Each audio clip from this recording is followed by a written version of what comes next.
जाऊ जय शिवराय माझी YouTube family. मला इकडे मणी वरडत आहे. तिला भूक लागली वाटतं. चपाती घालायची.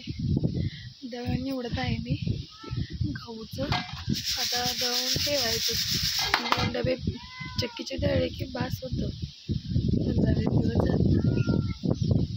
देशी गाईला पण चारायला लागते ना चपाती वगैरे, त्यामुळे कणिक कमी जास्त मिळते. मी बाहेरून आले 20-5 दिवस राहून. ती माझी चुलत वहिनी होती बघा. ती मी अॅनिव्हर्सरीचे फोटो वगैरे टाकले होते ना, ते माझ्या सख्या चुलत्याचा मुलगा आणि त्यांची बायको होती. पलीकडे माझ्या चुलत्याचं घर चिटकूनच आहे ना माझ्या वडिलांच्या घरा शेजारी. ते मी पहिल्यांदाच बड्डे अॅनिव्हर्सरीचा केक कापला होता. शेतकरी येतो, डाळिंबाच्या बागा वगैरे घेतो.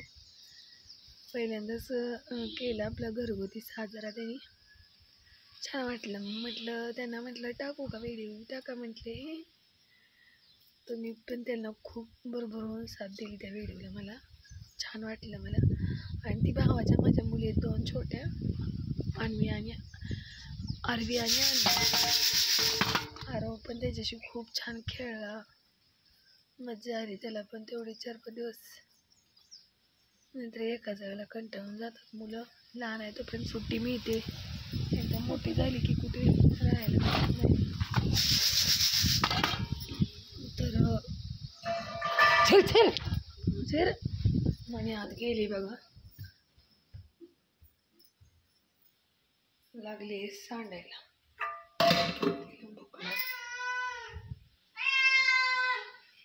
थांब म्हणे, चपाती घालते तिला.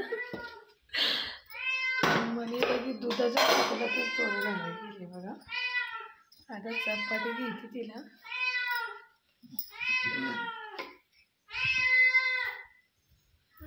खा म्हणे, खा बाय. कसं आहे बघा, लगेच नाही घातलं की लगेच ओरडते. चल चल बाहेर. चपाती पण खाई. सारखं ओरडायचं.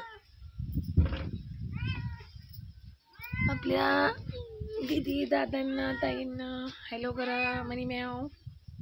हे मनी म्याव. ताजी तर पट टाकले बाई. खा तुला. काय झाले? हां बघा, पाऊस येतोय थोडा, कधी टिपकं. वारं सुटते खूप. असं वातावरण आहे बघा. आमच्या घराच्या बाजूने नारळ आहेत. इकडे कित्येक अशोकचं झाड आहे इकडे. असे म्हणजे एकूण 5 नारळ आहेत. सासऱ्यांनी लावले पहिले. इकडे लिंबाचं झाड. घर छोटं असं किंवा मोठं झाडांशिवाय छान वाटत नाही ना. असं म्हणजे उन्हाळ्यात वगैरे खूप छान वाटतं. आणि असं पण, त्यामुळे आम्ही झाडायचं जरा ताप पडतो, पण झाडं लावावीत आणि ठेवलीत पण आम्ही. तर माझी यूट्यूब फॅमिली कसे बरे आहेत ना. काही लाईफमध्ये टेन्शन असं आनंदी राहायचं, खात राहायचं, हसत राहायचं.